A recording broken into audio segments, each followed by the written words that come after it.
तोरला या गावात सुल्ला गाव आणि तोरला घाटाच्या मध्य जो गाव असा तो तोरला गाव, त्या तोरला गावात हा आयज इल्लो असा। आणि तोरला गावात रामेश्वराचे देवूळ खूप असे फेमस हा आणि असे गोंयांत फेमस हा, तसे महाराष्ट्रात आणि कर्नाटकाचे लोक हांगा खूप लोक दर्शनाक येता। तोरला गावच्या रामेश्वर देवळाची हिस्ट्री कितें आसली, ते देवूळ कशें जालें, हांगा कसले कसले प्रोग्राम जाता, कितें कितें मेन प्रोग्राम आसता आणि ह्या श्रावण म्हयन्यांतय कितें कसले प्रोग्राम आसता, परतून अभिषेक करता बी ते सगळे ह्या तोरला गावचे गावकरी नकुळ गावकरी आमकां व्हिडिओ सांगताले।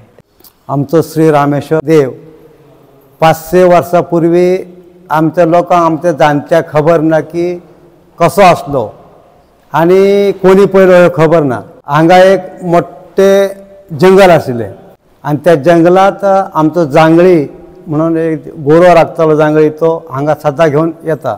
त्या गोरवांत एक गाय आसली, ती गाय सदां त्या झाडांत वयताली। तो जांगळी त्या गाय फाटल्यान गेलो, पळयता जाल्यार ती गाय देवाचें दूध सोडटा। ते पळोवन तेणी ती गाय सदां त्या देवाक दूध न्हांव घालता हे हांवें पळयलें म्हणून सांगतालो। तेन्ना हे देव प्रसिद्ध जालो। हे देवाचे प्रोग्राम आसता वर्साक एक 10, 12, 15 आसता। ती रामेश्वर देवाची पुजा आमच्या हस्ते जायना, ती ब्राह्मणाच्या हस्ते करता।